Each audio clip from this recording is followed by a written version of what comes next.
Yeah. ago. Okay. Going back to light. So before I move on, I have a question regarding the light in the bedroom. My girlfriend, she loves to sleep with the light. So the question would be, how much light in the bedroom would be detrimental to your health? Because sometimes I sleep with my girlfriend and you have the lights. It's like 10% on. Like you can select the percentage on the app, and it just leave very very low. It would be that detrimental to your health. Well, actually, a recent paper has just come out showing that it takes very little light in the bedroom to have an adverse effect. For example, there was a study done in England with 85,000 people who wore light sensors 24/7, and they figured out how much light they saw during the day and how much light was in the bedroom at night when they slept. And when they looked at the people who were sleeping with lights on the bedroom, even small amounts of light, they had a lot more diabetes in that population than the people who slept in the dark. And it only took candlelight levels of light to do it, very, very low levels of light. So, yeah, we're amazingly sensitive to light at night. And I've just posted out on my in my newsletter an article about that. I have a Substack where I wrote an article for that. So, but yeah, no, it's incredibly sensitive, and it's the dosage that it doesn't take much light to have a negative effect. That's I'm mind blown right now. Whew. So we talk about diabetes, right? Heart Yeah. disease. What else does it impact? Well, it impacts breast cancer. We Breast know cancer. that, in fact, the evidence really suggests that half the cases of breast cancer in the world are probably related to light exposure at the wrong time. Um, and I don't say that lightly because if you look at women who've never seen electric lights, right, either before the invention of electric light when breast cancer was very rare, or in places in Africa where they have no electricity yet, so they never see electric light at night, or very interestingly, blind women who've been blind since an early age, um, all of them have very low rates of breast cancer. So the rate is like 20 women per 100,000, 20 cases per 100,000 women if you don't have electric light. It's about 120 cases per 100,000 women, about five times higher um, when women are exposed to light. So that's a pretty big finding. We know why, because what the lights is doing is suppressing, particularly blue-rich light, suppressing the melatonin production. And melatonin is our anti-cancer hormone that suppresses cancer in the body. And so if the melatonin is shut off, then in fact the cancer cells grow. So yeah, and prostate cancer in men, similarly. Colorectal cancer is another one.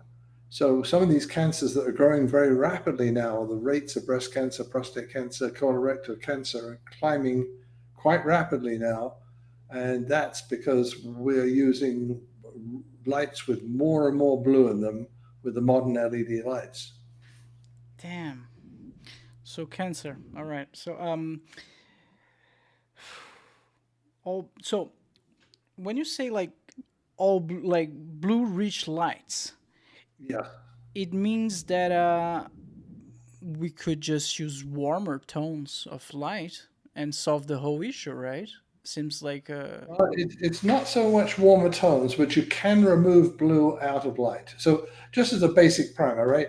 The light you see, whether it's from the sun or from electric light, it's whitish, yellowish color. That's actually not the color of the light that's entering your eyes. oh, The light that's entering your eyes is comprised of all the colors of the rainbow. It's got violet in it, it's got blue wavelengths, it's got green, yellow, orange, red wavelengths, right? They're all coming in. It's your brain that merges that together to make it white. So it's not, you don't see white light. The sun doesn't emit white light. Electric lights don't emit white light. They emit this wide range of different colors. So what matters is the composition or the content of those colors. And those different colors have quite different biological effects. So violet light, the violet wavelengths, kill bacteria. They can be used for sterilizing rooms and so forth. Blue wavelengths, up in the sky blue range, a certain type of blue, are the ones that reset the circadian clock. That's because we've got a photopigment in some cells of the back, retinal ganglion cells in the back of our eyes, that are blue light detectors. And that is the signal that determines whether it's day or night. That's what we read, how much blue there is. Green light actually it can be used to treat and effectively people with pain and migraines and things like that. Green light is curative of that. The red wavelengths are highly effective at healing. Scars healing better, hair grows on your head, everything else under the red wavelengths. So when we go outside in natural daylight, we're getting all the colors of the rainbow, right? And we're getting them in pretty high intensity. And that's the healthy light we should be seeing during the day. But indoors, it depends on how you make the light, depending on which wavelengths it produces.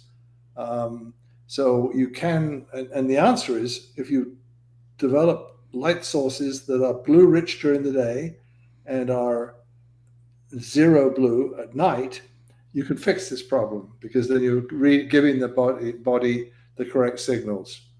Blue on, blue off signal.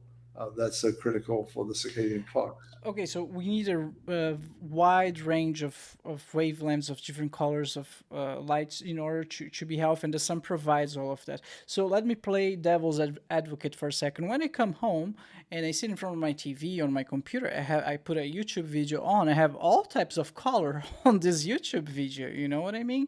Like, so why I'm not getting all of those colors from a monitor or my phone screen? They can get. Well, you're getting the colors. You see the visual thing, in visual experience. When you look at a light, you can't tell how much blue is in it, right? Now you can see, yes, so you can see if you're looking at a blue screen, the classic Microsoft blue screen. Yes, you're getting more blue than other colors in it, but you can't tell the colors just by looking at it. But essentially, the lights you see indoors are much dimmer than the lights you see outside.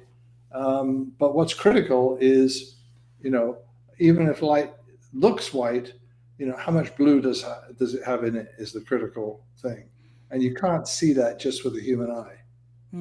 Is there a device or anything that I could use indoors in order to determine how much blue is in the light? Absolutely, yeah. There are a device called a spectrophotometer. There's a handheld device which you can use, and those spectrophotometers can be used just to, let's see if I've got one here, about the size of an iPhone, and I can simply point it at a light, right? This thing pointed at a light, and it will give me the full wavelengths of that light. So that's the technical way you can do it with these devices. You can also use refracting eyewear that does it too. So basically, that's and if you just take one of these things and point it at a light source, then you can see. If you can see in your color, can you see in your camera? Yes, I can.